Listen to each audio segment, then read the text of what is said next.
Electricity,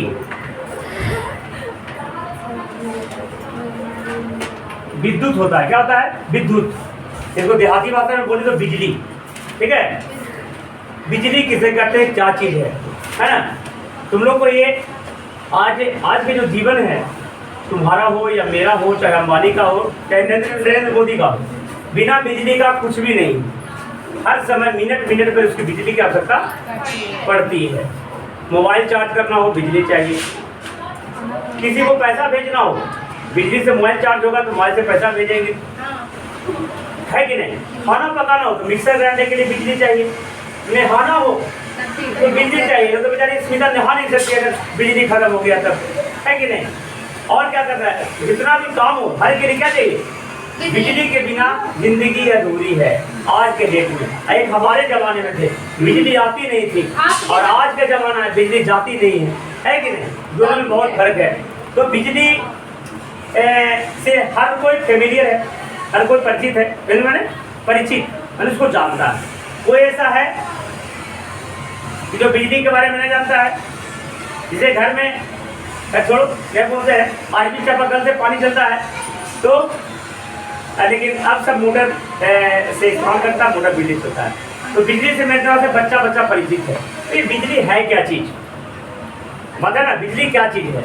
तो बिजली तुम रिसर्च करोगे तो बिजली का शुरुआत से पहले बहुत सारे खोज हुए। क्या हुए? क्या खोज हुए? पुराने जमाने में देखता था कि जब एक कंघी समझते हो, जिसे माथा झाड़ते हैं,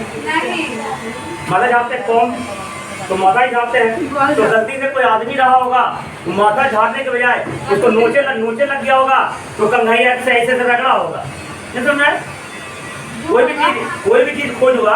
अब न्यूटन खोज किया ग्रेविटेशन का, तो बेचारा खोज नहीं किया, उससे वो गिर गया तब उसको खोज पता चला। तो कोई भी चीज एक्सीडेंटल होता है। क्या होता है? एक्सीडेंटल होता है। तो ये बेचारा कंघी से माथा झाड़ने के बजाय माथा पे ऐसे रगड़ा होगा, और रगड़ने के बाद गलती से पेपर के टुकड़ा होगा तो देखा होगा अरे किस सट रहा है कि नहीं? क्या उस एक्सपेरिमेंट को दोहराया होगा और वो लगा होगा अरे तो लगता है कुछ घटनाएं हो रही है। तो देखना, तुम भी करके देखना, अगर कॉम्ब को अगर माथा पे कुछ देर रगड़ने के बाद या तुम्हारा क्या नाम है, पेन को भी, और टीनी बिट्स ऑफ पेपर, ऐसा नहीं कि 5 किलो का किताब सटाएंगे तो सटेगा, है ना? 5 किलो किताब को सटेंगे उठेगा तो नहीं उठेगा। टीनी बिट्स ऑफ पेपर को लेके जाएंगे तो देखा कि वो क्या होगा, उसको अट्रैक्ट करता है। क्या करता है? अट्रैक्ट करता है। ठीक है, हाँ, टीनी मतलब छोटा पीस ऑफ पेपर को। तो इसमें अट्रैक्ट क्यों कर रहा? ये भी एक बिजली है। क्या है? बिजली है। मैंने बिजली मतलब ये फ्लो ऑफ चार्ज है, दोनों में चार्ज होने के वस्तु के कारण, है ना, वो उसको अट्रैक्ट किया। और आगे जाके पढ़ोगे चार्ज क्या चीज है, व्हाट इज माय चार्ज। इसमें सबसे पहले जो बात आएगी चार्ज के बारे में आएगा। हाँ, चार्ज के हिंदी में आवेश कहते हैं। क्या होता है? अब तो देखो टीवी पे एक प्रचार आ रहा है, आमिर खान का प्रचार कर रहा है। बेचारे का कोई भतीजा रहता है, भतीजा को कहता है ये लो बर्थडे गिफ्ट है, और इससे माइंड चार्ज होता है। पता नहीं अनपढ़ गवार लोग जो फिल्म में एक एक्टिंग करते हैं, वो सब बताया। सोचो कितना घटिया ऐसा प्रचार है कि तो एक ड्रिंक पीने से माइंड चार्ज हो जाता है। मैंने प्रचार करने तो कुछ सोचता नहीं है क्या? पैसे के लिए मतलब कुछ भी होगा, माइंड चार्ज होता है। इससे पहले भी एक स्टिंग का प्रचार को दे रहा था। स्टिंग पीने से ऐसा एनर्जी होता है कि चांद से तारा भी तोड़ के लेके आता है। शर्म नहीं लगता है कि ऐसे फेकेंट बातें। और मेरा गवर्नमेंट सरकार ये क्यों नहीं इस पे रोक लगाता है? एक प्रकार का ढकेल से बातें है ना, भ्रामक बातें है ना, कि तो उस पीने से माइंड चार्ज होता है। और उतने नहीं, आमिर खान का एक दूसरा पोस्ट में बुढ़ा हो गया बेचारा, और एक हाथ में बहुत जला लेता है, माइंड चार्ज हो गया। तो क्या चीज होता है?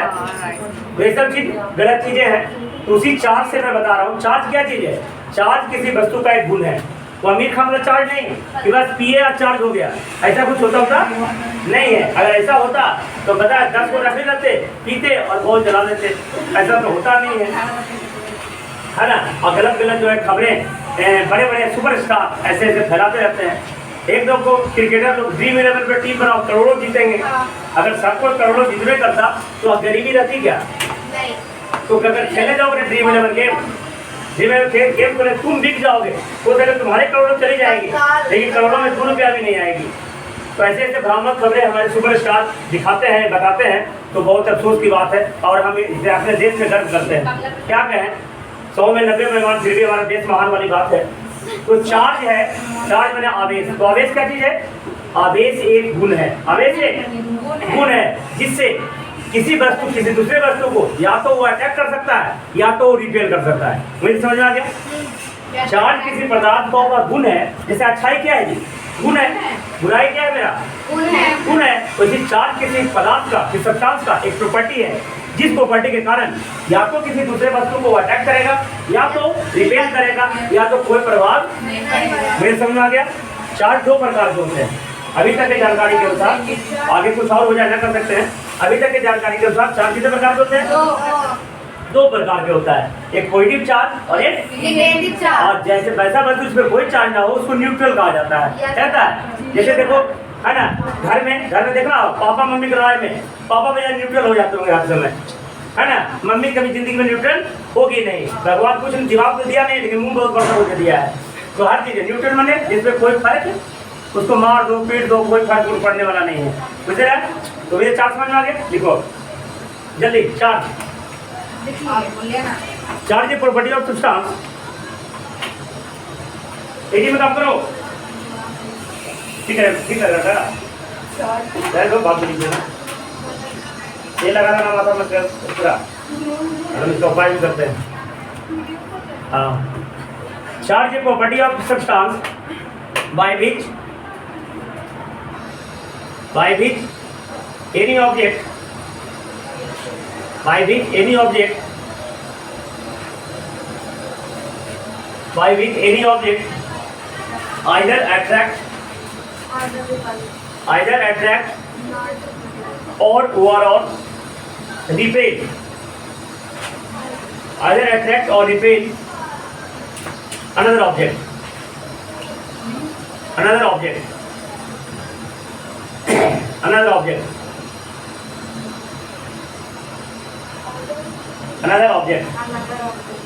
ठीक है?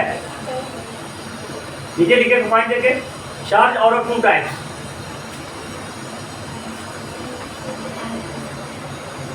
Charge out of 2 types, positive charge जो शॉर्ट में प्लस भी लिख सकते हैं, प्लस भी चार्ज,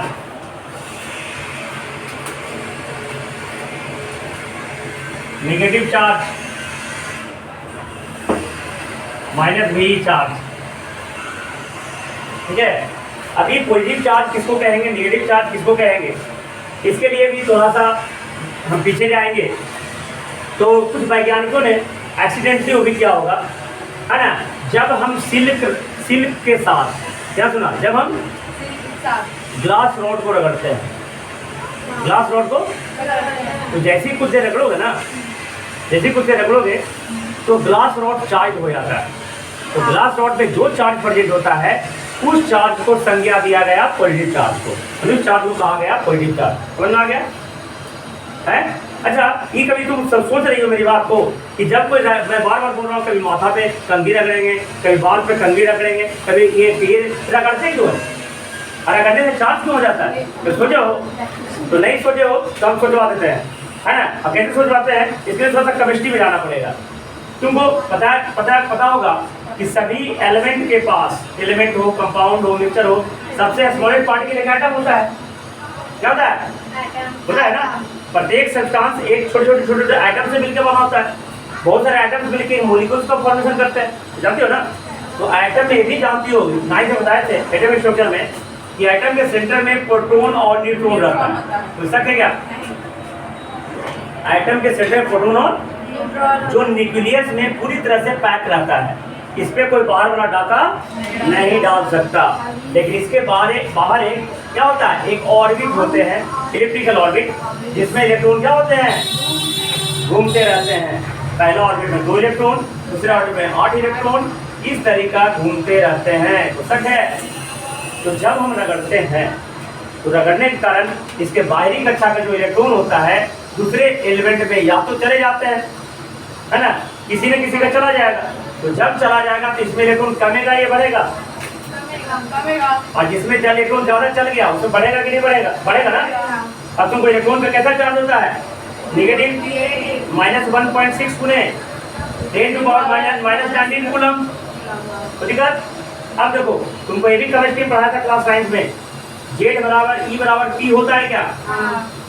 अगर किसी सोडियम एटम है, ध्यान सुना, सोडियम एटम है, इसका 11 एटॉमिक नंबर होता है, 23 एटॉमिक मास होता है, तो Z का मान 11, इलेक्ट्रॉन भी 11। जब इसको रगड़े मान लिया जाए भाई, जब रगड़े तो एक इलेक्ट्रॉन इसको चला गया, तब इलेक्ट्रॉन किसमें चला बचा इसमें?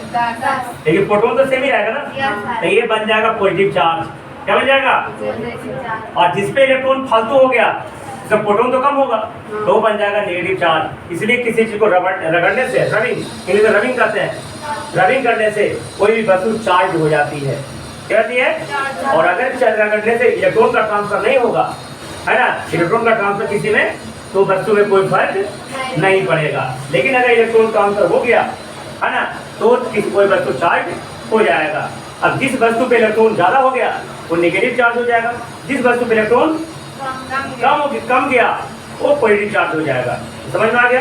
तो ग्लास रॉड को, कौन रॉड को? ग्लास रॉड और सील को साथ रगड़ते हैं तो ग्लास रॉड पे पॉजिटिव चार्ज होता है। इसका मतलब क्या होगा? इसका इलेक्ट्रॉन सील पे चला जाता है। ठीक है, कोई पॉजिटिव चार्ज होने का मतलब उसमें से इलेक्ट्रॉन दूसरे में शिफ्ट हो गया। ठीक है, और इसमें प्रोटॉन की संख्या बढ़ गई, इलेक्ट्रॉन की संख्या घट गई। ठीक है, और इसमें क्या हो गया? प्रोटॉन की संख्या उतनी रही लेकिन इलेक्ट्रॉन की संख्या बढ़ गई, तो इस पे हो जाएगा नेगेटिव चार्ज। तो दिक्कत, कोई भी इलेक्ट्रॉन का ट्रांसफर होगा तो एगो पॉजिटिव बनेगा, देखो नेगेटिव बनेगा। तो ग्लास रॉड पे जो चार्ज प्रेजेंट हुआ उसको हम चार्ज कहेंगे पॉजिटिव चार्ज। मुझे समझ में आ गया? लिखो पॉजिटिव चार्ज, लिखा है तो पॉजिटिव चार्ज सुन रहा है बेटा? पॉजिटिव चार्ज लिखो, when glass rod is rubbed with, when glass rod is rubbed with silk, glass rod is rubbed with silk,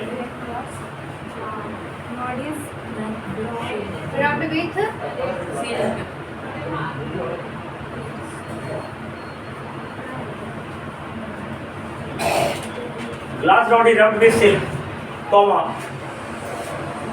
का सिंबल देना है, then the charge present on the glass rod, then the charge present on the glass rod, then the charge present on the glass rod is considered as positive charge, is considered as positive charge.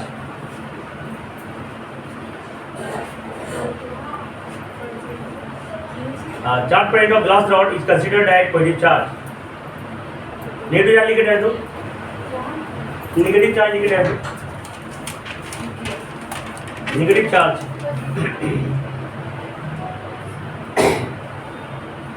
लिखाने के बाद इसका PDF भी भेज दूंगा मैं group पर। मेरे पास डाटा नहीं है तो अच्छी बात है, नहीं है तो मैं भेज दूंगा, मेरा लिखा है वो। देखो when ebonite rod EBONIT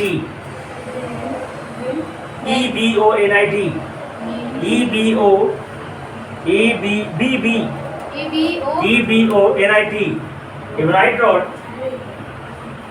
is rubbed with woolen,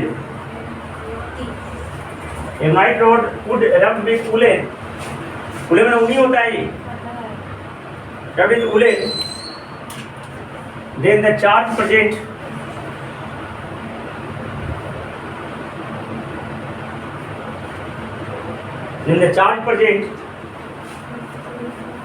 on the evenite rod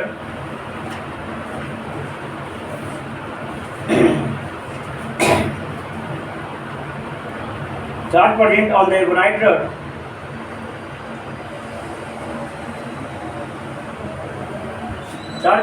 evenite rod is considered as negative charge.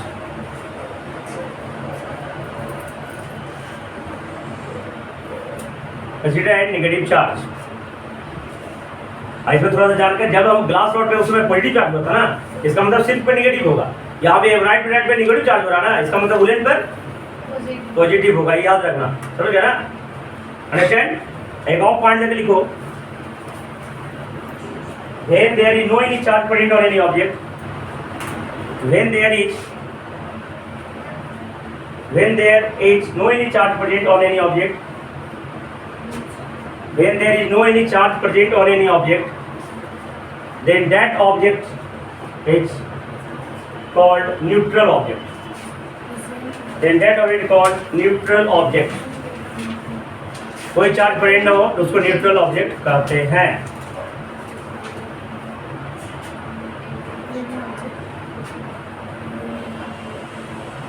देखो कैरेक्टरिस्टिक ऑफ चार्ज एक्स्ट्रा गीता में नहीं चले थे।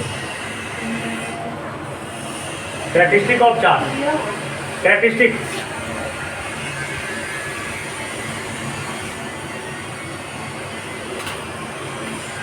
देखो कैरेक्टरिस्टिक माने चार्ज का गुण, चार्ज का प्रॉपर्टी, चार्ज का लक्षण, चार्ज के गुण, जो ये कैरेक्टरिस्टिक ऑफ चार्ज। 11-12 में इसको विशेष रूप से बताएगा। देखो सबसे लिखो चार्ज ऑफ चार्ज, हाँ पहले लिखो चार्ज आर क्वांटाइज, इसमें नहीं चलोगा, पहले लिखो चार्ज आर क्वांटाइज,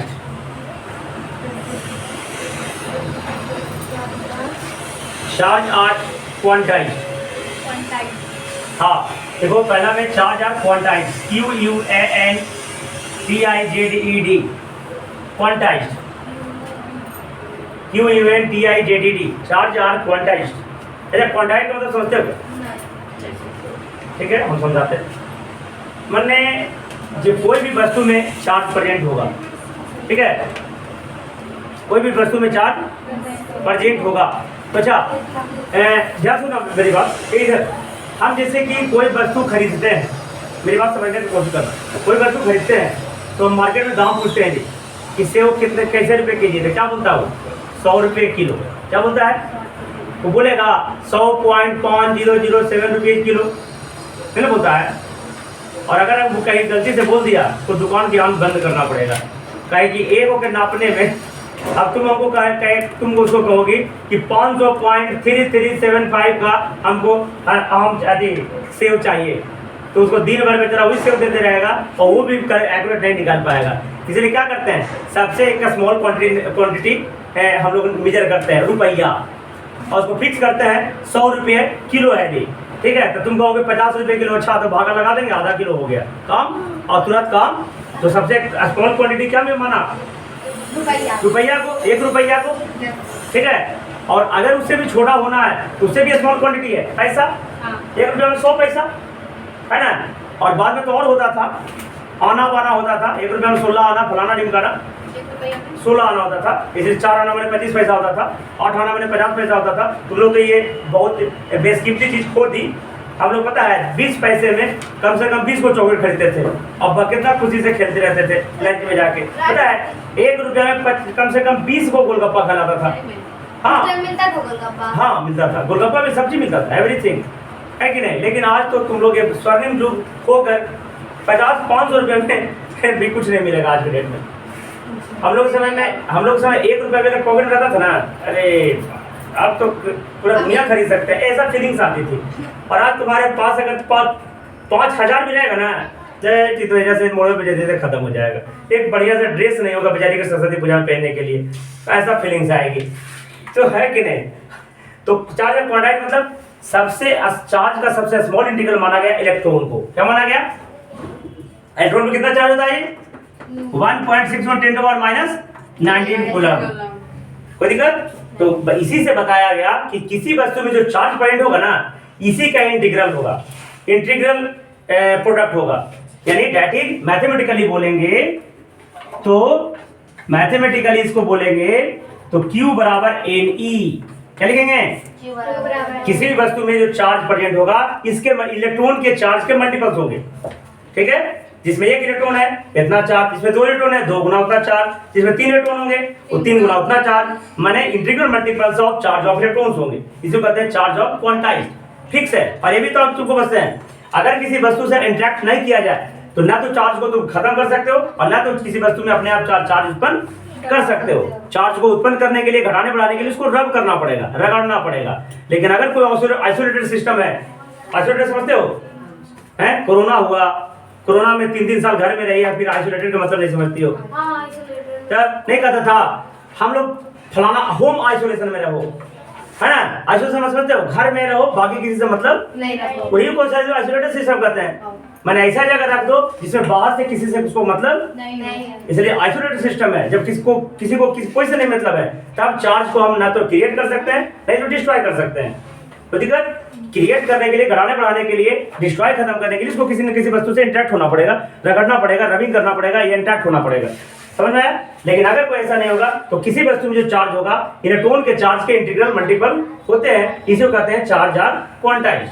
तो दिक्कत लिखो, चार्ज आर क्वांटाइज्ड लिखे डालो, चार्ज आर क्वांटाइज्ड लिखा ना, तो ब्रैकेट में लिखो इट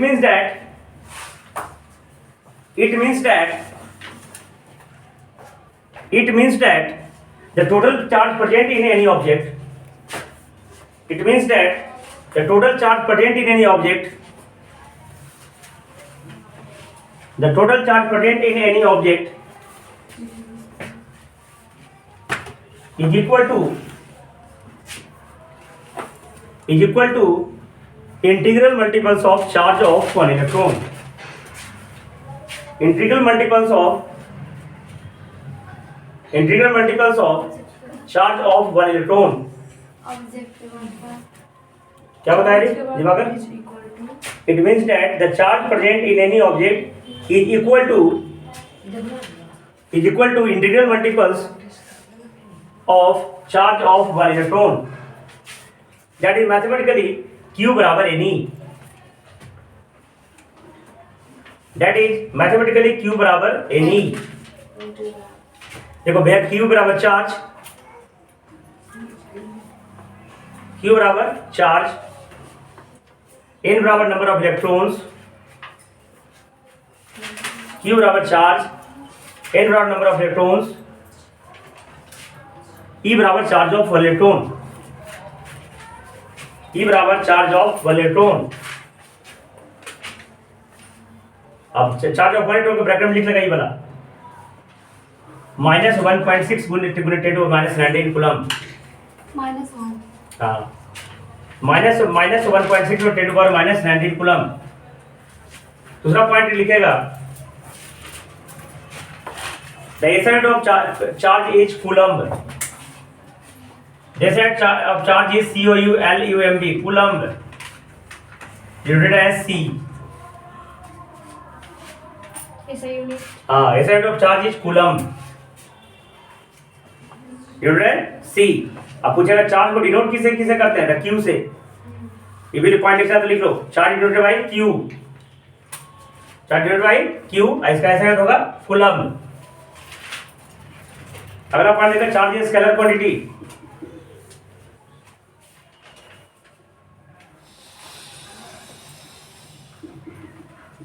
क्यू, क्यू कैपिटल या स्मॉल दोनों लिख सकते, लिखेगा कभी कभी जरूरत अनुसार। अगर लिखा है चार्ज इज स्केलर क्वांटिटी, है ना, so charge are additive, charge is a scalar quantity, is a scalar quantity, so charges are additive. मतलब देखो इधर, अगर कोई 5 कूलम चार्ज है, 3 कूलम चार्ज है, दूसरा 6 कूलम चार्ज है, -3 कूलम चार्ज है, तो सभी को कहेंगे टोटल चार्ज कितना प्रेजेंट है, तो चुपचाप जोड़ देंगे, 5 3 8 8 14 14 में 3 गया 11 कूलम चार्ज होगा। मैंने सिंपली जोड़ सकते हैं, कोई वेक्टर एडिशन नहीं लगाएंगे, ठीक है। लेकिन अगर कोई वेक्टर क्वांटिटी होगा जो क्लास 11 12 में पढ़ाएगा, तो उसके लिए डायरेक्टली जोड़ वो वेक्टर एडिशन होगा उसका, लेकिन चार्ज आर एडिटिव। अगला पॉइंट देखें, like charges repel each other. देखो लड़की लड़की में हमेशा मारा मारी होती है ना, तो लाइक चार्जेज है ना, तो लाइक चार्जेज में हमेशा देखो एक लड़की को दूसरा लड़की सुहाएगी ही नहीं, खाली लंच में सुहाती है, सब साथ मिलकर खाना खाएंगे। Like charges repel each other, like charges repel, spelling सही से लिख रही है, like charges repel, REPEL, repel में विकसित करना, एक दूसरे को नहीं so on also. Like charges repel each other and unlike charges attract each other. Unlike charges attract each other.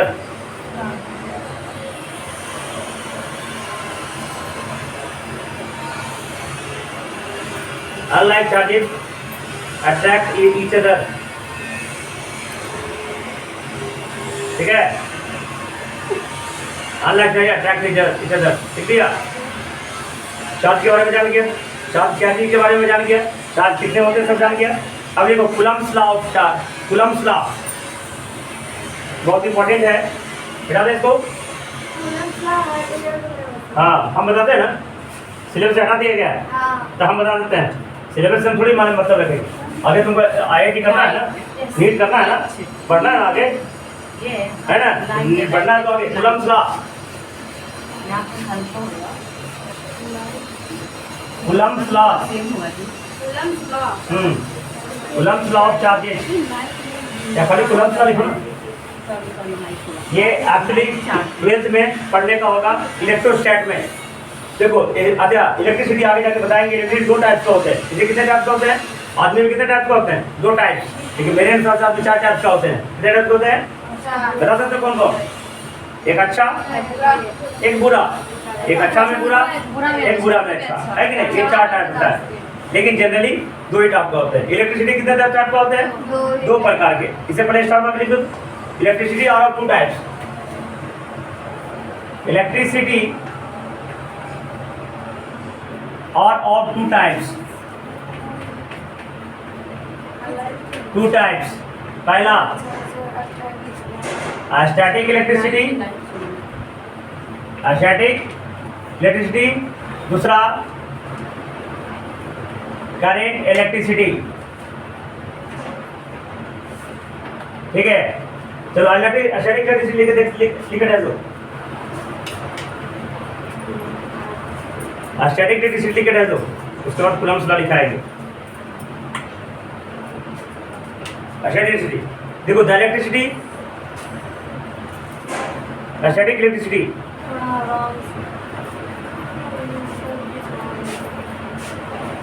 the electricity which does not flow one place to another place, the electricity which does not flow from one place to another place, electricity does not flow from one place to another place,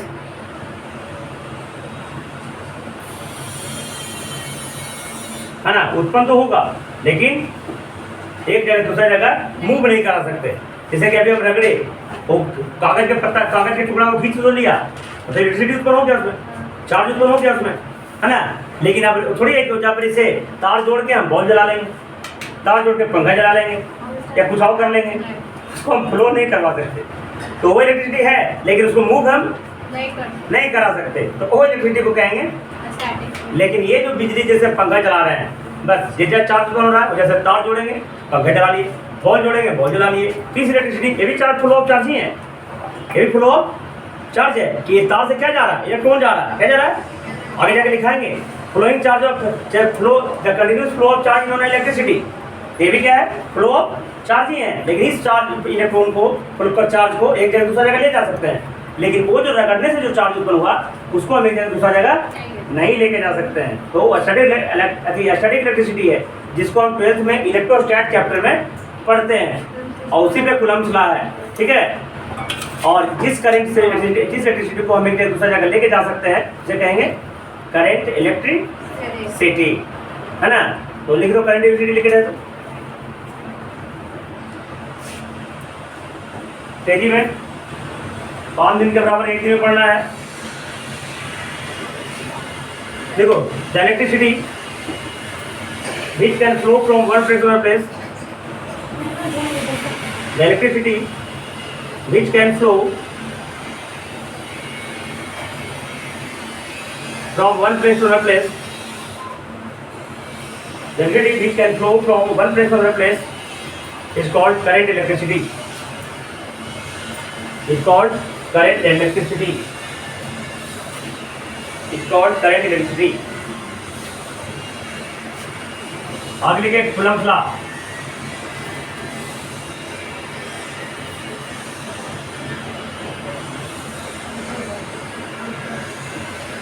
देखो पहले समझ लो, इधर समझ लो पहले Coulomb's law किसे कहते हैं। तो पढ़े हो ग्रेविटेशन का लॉ, उसमें क्या था, जब एक मास m1 दूसरा मास m2 क्लास साइंस पढ़े हो ना, इसका सेंटर डिस्टेंस r, इसके बीच में दूरी है रखा जाता है, तो ये दोनों मासेज के बीच में एक फोर्स ऑफ अट्रैक्शन ये लगता है, ठीक है। और ये जो फोर्स ऑफ अट्रैक्शन है जो एक डायरेक्टली प्रोपोर्शनल टू m/m2 होता है, पढ़े हो ना। और डायरेक्टली प्रोपोर्शनल टू क्या होता है, 1/r², इसको बराबर करते हैं m/m2/r², यानी a बराबर g(m/m2) पढ़े हो नहीं पढ़े हो। तो ये है न्यूटन का ग्रेविटेशनल लॉ, जिसको बोलते हैं यूनिवर्सल ग्रेविटेशनल लॉ। इसी के तर्ज पर कूलम्ब्स ने एक नियम दिया, पहले समझ लो।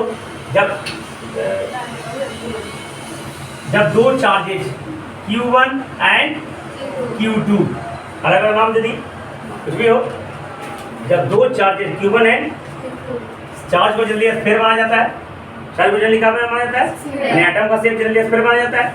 तो अगर इसका centre to centre distance r है, इसका सेंटर टू सेंटर डिस्टेंस अगर r डिस्टेंस में दोनों को रखा जाए, इसमें बीच में एक फोर्स डेवलप हो जाता है, क्या लगता है, जिस फोर्स को कहते हैं इलेक्ट्रोस्टैटिक फोर्स, क्या बोलेंगे, इलेक्ट्रोस्टैटिक फोर्स। और ये फोर्स इसी तरह ये m/m2 को डायरेक्टली प्रोपोर्शनल था, ये Q1 Q2 को डायरेक्टली प्रोपोर्शनल होगा, ठीक है। ये बीच की दूरी का इन्वर्सली प्रोपोर्शनल था, ये भी बीच की दूरी का इन्वर्सली प्रोपोर्शनल होगा, और दोनों को मिला के हम क्या लिख सकते हैं, डायरेक्टली Q1 Q2/r² लिख सकते हैं ना। अब यहाँ भी प्रोपोर्शनल हटाने के लिए यहाँ तो g लगा था ना, और g का मान क्या था, 6.67 × 10⁻⁻11 न्यूटन मीटर स्क्वायर पर kg स्क्वायर, है ना। यहाँ पे इस g को हटाने के लिए इसको लगता है a बराबर k Q1 Q2/, और इस k का वैल्यू होता है 9 × 10⁻⁹ न्यूटन मीटर स्क्वायर पर कूलम्ब स्क्वायर। क्या हो गया, देखो k का वैल्यू निकालना है, तो k का वैल्यू क्या फॉर्मूला हो जाएगा, f(r²) भागा में है जाके, तो f(r²) बटा में Q1 Q2, f का यूनिट न्यूटन, r मतलब दूरी है, दूरी का यूनिट मीटर, r की दूरी का यूनिट तो मीटर स्क्वायर, और कूलम्ब गुने कूलम्ब स्क्वायर, ठीक है। Q का यूनिट कूलम्ब, तो समझ में आ गया, यही है कूलम्ब का द्वारा दिया गया नियम। तो लिखो स्टेटमेंट ऑफ कूलम्ब्स लॉ, ये उतारना नीचे, स्टेटमेंट लिखो ना, स्टेटमेंट लिखो, देखो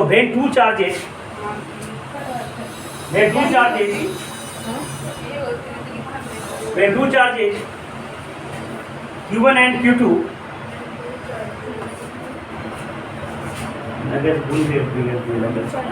लगे तो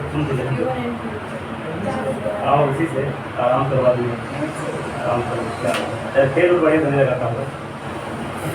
When two charges Q1 and Q2 are kept at a distance r, bracket में लिख देगा centre to centre distance. When two charges Q1 and Q2 are kept at a distance r, ये r ब्रैकेट में लिख देगा centre to centre distance, then there is a force developed between center to center distance,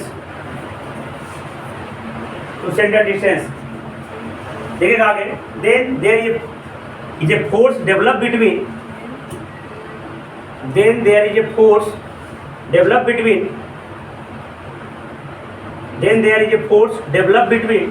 these two charges, develop माने विकसित होना, विकास होना, है ना। Develop between these two charges and this force is directly proportional to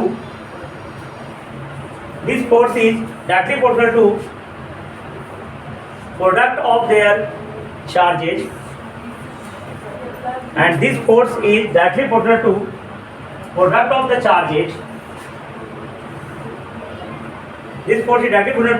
the charges, and inversely proportional to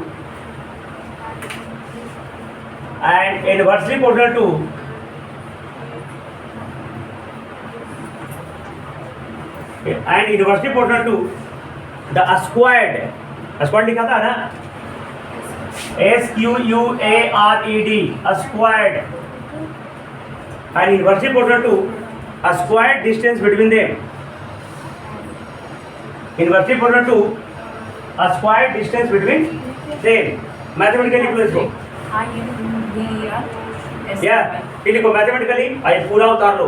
के का value कितना है 9 × 10⁹ न्यूटन मीटर स्क्वायर पर कूलम स्क्वायर। क्या हो गया, ये 12th में जाओगे ना, इसी को के को रिप्लेस कर देगा 1/4 पाई एप्सिलॉन नॉट से, समझ गया ना। इसी के को रिप्लेस कर देता है 1/4 pi epsilon not. Epsilon not कहते हैं constant of permittivity of free space. ये आगे जाके पढ़ोगे है ना, आगे का टीचर बताएगा तुमको दोनों का वैल्यू क्या होता है। 9 × 10⁹ आगे जाके तो 12th के बोर्ड में बहुत सारा क्वेश्चन आता है, हमेशा एक क्वेश्चन पूछ देगा एप्सिलॉन नॉट का वैल्यू कितना होता है, तो आगे जाके सोल्व करोगे ना तो निकलेगा 8.8541 10⁻12 10 पावर और कूलम स्क्वायर आगे हो जाएगा और न्यूटन मीटर स्क्वायर नीचे हो जाएगा। ये हो जाएगा एप्सिलॉन नॉट का वैल्यू, है ना। इसी को रिप्लेस किया है कूलम्स ने अगले 11th 12th में इलेक्ट्रोस्टैट के लॉ में, ठीक है। ये उतार लेगा मैथमेटिकली, फोटो ड्रॉ कर लेगा और लिख देगा इसमें। ये देखो एफई मतलब क्या हो गया, इलेक्ट्रोस्टैटिक फोर्स। क्या हो गया, इलेक्ट्रोस्टैटिक फोर्स। समझ गया क्या, खाली ये भी लिखोगे तो चलेगा, कोई दिक्कत नहीं है। मैं तुमको समझाने के लिए लिख दिया एफई, इलेक्ट्रोस्टैटिक फोर्स, ठीक है। बाकी अगले क्लास में करेंगे हम। Be serious.